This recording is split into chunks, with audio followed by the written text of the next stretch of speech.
नमस्कार दोस्तों, स्वागत है आपका आज की वीडियो में।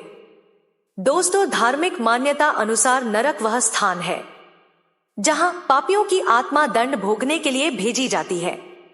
दंड के बाद कर्मानुसार उनका दूसरी योनियों में जन्म होता है। कहते हैं कि स्वर्ग धरती के ऊपर है तो नरक धरती के नीचे यानी पाताल भूमि में है। इसे अधोलोक भी कहते हैं। अधोलोक यानी नीचे का लोक है। ऊर्ध्व लोक का अर्थ ऊपर का लोक अर्थात स्वर्ग। मध्य लोक में हमारा ब्रह्मांड है। सामान्यत पहला ऊर्ध्व गति, दूसरा स्थिर गति और तीसरा अधोक्ति होती है, जो कि अक्ति और गति के अंतर्गत आती है। आपने देखा होगा कि कुछ लोग स्वर्ग या नरक की बातों को कल्पना मानते हैं, तो कुछ लोग सत्य, जो सत्य मानते हैं, उनके अनुसार मति से ही गति तय होती है कि आप स्वर्ग में गिरेंगे या कि नरक लोक में। हिंदू धर्म शास्त्रों में उल्लेख है कि गति दो प्रकार की होती है, पहला अक्ति और दूसरा गति। अक्ति के 4 प्रकार है और गति में जीव को 4 में से किसी एक लोक में जाना पड़ता है। गति के अंतर्गत 4 लोक दिए गए हैं: ब्रह्मलोक, देवलोक, पितृलोक और नरकलोक। जीव अपने कर्मों के अनुसार इन लोकों में जाता है। पुराणों के अनुसार जब भी कोई मनुष्य मरता है या आत्मा शरीर को त्याग कर यात्रा प्रारंभ करती है, तो इस दौरान उसे 3 प्रकार के मार्ग मिलते हैं। ऐसा कहते हैं कि उस आत्मा को किस मार्ग पर चलना पड़ेगा, यह केवल उसके कर्मों पर निर्भर करता है। ये 3 मार्ग हैं: अर्ची मार्ग, धूम मार्ग और उत्पत्ति विनाश मार्ग। अर्ची मार्ग ब्रह्मलोक और देवलोक की यात्रा के लिए होता है, वहीं धूम मार्ग पितृलोक की यात्रा पर ले जाता है और उत्पत्ति विनाश मार्ग नरक की यात्रा के लिए है। अब सवाल यह उठता है कि कौन जाता है? उत्पत्ति विनाश मार्ग नरक की यात्रा के लिए है। कौन जाता है नरक में?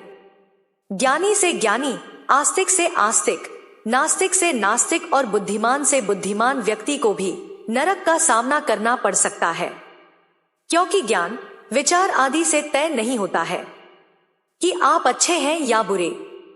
आपकी अच्छाई आपके नैतिक बल में छिपी होती है। आपकी अच्छाई नियम का पालन करने में निहित है।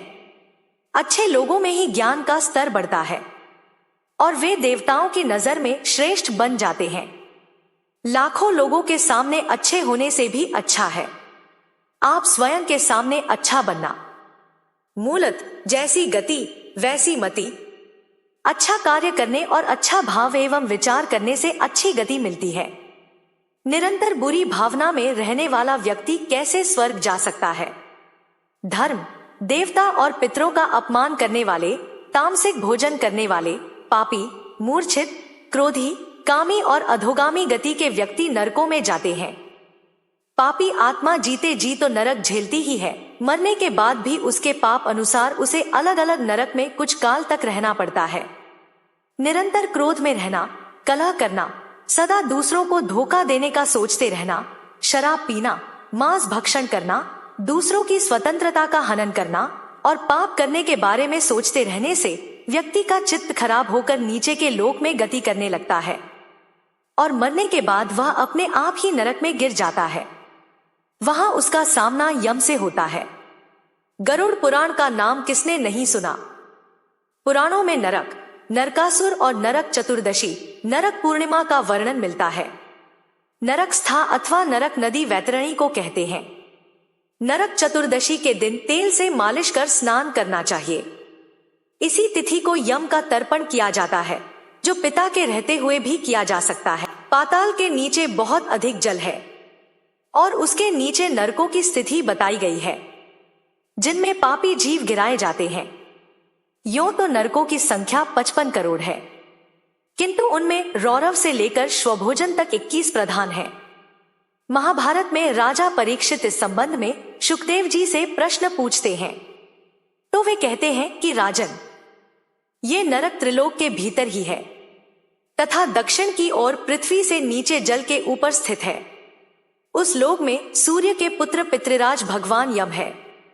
वे अपने सेवकों के सहित रहते हैं तथा भगवान की आज्ञा का उल्लंघन न करते हुए अपने दूतों द्वारा वहां लाए हुए मृत प्राणियों को उनके दुष्कर्मों के अनुसार पाप का फल दंड देते हैं।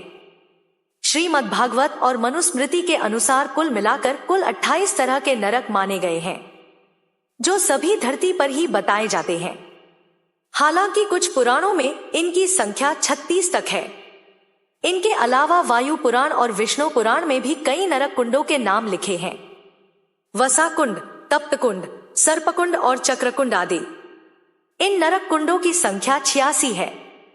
इनमें से 7 नरक पृथ्वी के नीचे हैं और बाकी लोक के परे माने गए हैं। उनके नाम हैं रौरव, शीतस्तप, कालसूत्र, अप्रतिष्ठ, अवीची, लोकपृष्ठ और अविधेय है। अब आपके मन में सवाल होगा, क्या सचमुच नरक या स्वर्ग होते हैं? कौन जाता है नरक के द्वार? कुछ लोग कहते हैं कि स्वर्ग या नरक हमारे भीतर ही है। कोई भी ऐसा नहीं हो जो मनुष्य के किए की सजा या पुरस्कार देता हो।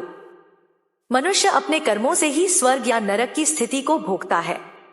यदि वह बुरे कर्म करेगा तो बुरी जगह और बुरी परिस्थिति में होगा, और अच्छे कर्म करेगा तो अच्छी जगह और परिस्थिति में होगा। कुछ हद तक यह बात सही मानी जा सकती है, लेकिन इसके सही होने के पीछे के विज्ञान या मनोविज्ञान को समझना होगा। पुराणों अनुसार कैलाश के ऊपर स्वर्ग और नीचे नरक व पाताल लोक है। संस्कृत शब्द स्वर्ग को मेरु पर्वत के ऊपर के लोकों हेतु प्रयुक्त किया है। जिस तरह धरती पर पाताल और नरक लोक की स्थिति बताई गई है, उसी तरह धरती पर स्वर्ग की स्थिति भी बताई गई है। आज के कश्मीर और हिमालय के क्षेत्र को उस काल में स्वर्गलोक कहा जाता था, जहां के आकाश में बादल छाए रहते थे और जहां से पानी सारे भारत में फैलता था। हिमालय में ही देवात्म नामक एक हिमालय है, जहां अच्छी आत्माएं शरीर छोड़ने के बाद रहती हैं।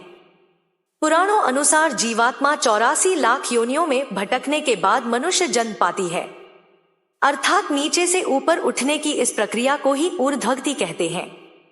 यदि मनुष्य अपने पाप कर्मों के द्वारा फिर से नीचे गिरने लगता है तो उसे अधोगति कहते हैं। अधोगति में गिरना ही नरक में गिरना होता है। जिस तरह हमारे शरीर जब रात्रि में अचेत होकर सो जाता है, तब हम हर तरह के स्वप्न देखते हैं। यदि हम लगातार बुरे स्वप्न देख रहे हैं तो यह नरक की ही स्थिति है। यह मरने के बाद अधोगति में गिरने का संकेत ही है। वर्तमान में 84 लाख योनियों से भी कहीं अधिक योनियां हो गई होगी। हालांकि पुरानी गणना अनुसार निम्नलिखित 84 लाख योनियां थी। इस आप संख्या में न लेकर प्रकार में लें। आइए अब जानते कि किस नरक में कौन जाता है। बहुत से ऐसे लोग हैं जिन्होंने मनमाने यज्ञ कर्म, त्योहार, उपवास और पूजा पाठ का आविष्कार कर लिया है, तथा जो मनगढ़ंत तांत्रिक कर्म भी करते हैं।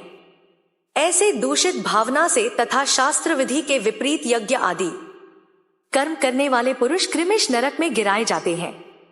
इस प्रकार के शास्त्र निषिद्ध कर्मों के आचरण रूप पापों से पापी सहस्त्रों अत्यंत घोर नरकों में अवश्य गिरते हैं।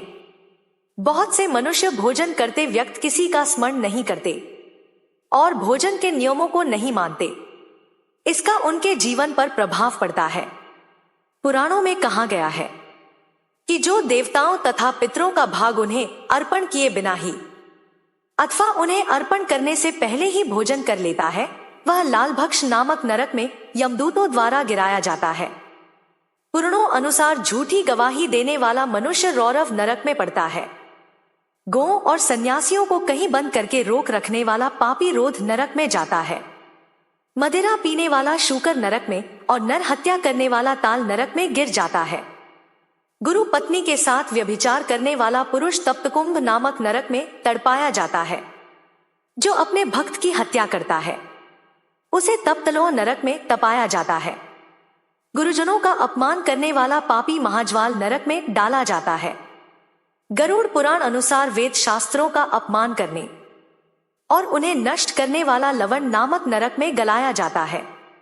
धर्म मर्यादा का उल्लंघन करने वाला विमोहक नरक में जाता है। देवताओं से द्वेष रखने वाला मनुष्य कृमिभक्ष नरक में जाता है। आजकल लोग ज्यादा छली हो गए हैं। सब जीवों से व्यर्थ बैर रखने वाला तथा छल पूर्वक अस्त्र शस्त्र का निर्माण करने वाला विषसन नरक में गिराया जाता है। असत प्रतिग्रह ग्रहण करने वाला अधोमुख नरक में और अकेले ही मिष्ठान्न ग्रहण करने वाला पुएवा नरक में पड़ता है। बहुत से लोग जानवरों को पालकर उनके बल पर अपना जीवन यापन करते हैं। आजकल मुर्गों और कुत्तों को बेचने और पालने का व्यापार भी चल रहा है। बकरा, मुर्गा, कुत्ता, बिल्ली तथा पक्षियों को जीविका के लिए पालने वाला मनुष्य भी पुएवा नरक में पड़ता है। बहुत से लोग दूसरों के प्रति बैर भाव रखते हैं और उनका अहित करने की ही सोचते रहते हैं। पुराणों में कहा गया है कि दूसरों के घर, खेत, घास और अनाज में आग लगाता है वह रुधिरांध नरक में डाला जाता है। ज्योतिषी विद्या का आजकल ज्यादा प्रचलन है। झूठ बोलकर धंधा करने वाले ज्योतिषियों की तो भरमार हो चली है। पुराणों अनुसार नक्षत्र विद्या तथा नट एवं मल्लों की वृत्ति से जीविका चलाने वाला मनुष्य वैतरणी नामक नरक में जाता है। धन, ताकत और जवानी में अंधे और उन्मुक्त होकर दूसरों के धन का अपहरण करने वाले पापी को अंधकार नामक नरक में गिराया जाता है। पूरे विश्व में पर्यावरण को नुकसान पहुंचाया जा रहा है। बहुत तेजी से वृक्षों को काटा जा रहा है। पुराणों अनुसार वृक्षों को काटने वाला मनुष्य असिपत्रवन में जाता है। वृक्षों में भी पीपल, बड़, नीम, केल, अनार, बिल्व, आम, अशोक, शमी, नारियल, अनार, बांस आदि पवित्र वृक्षों को काटना तो घोर पाप माना गया है। इसके अलावा जो कपट वृत्ति से जीविका चलाते हैं वे सब लोग बहिज्वाल नामक नरक में गिराए जाते हैं। पराई स्त्री और पराये अन्न का सेवन करने वाला पुरुष संदर्श नरक में डाला जाता है। जो दिन में सोते हैं तथा वृत्त का लोभ किया करते हैं और जो शरीर के मद से उन्मत्त रहते हैं वे सब लोग श्वभोज नामक नरक में पड़ते हैं। जो भगवान शिव और विष्णु को नहीं मानते उन्हें अवीची नरक में गिराया जाता है। दरअसल मनुष्य अपने कर्मों से ही उक्त नरकों में गिर जाते हैं। जैसी मति वैसी गति, जैसी गति वैसा नरक। नरकों से छुटकारा पाने के लिए विद्वान लोग वेदों का पालन करने की सलाह देते हैं। वेद पठन, प्रार्थना और ध्यान से ही नरकों से बचा जा सकता है।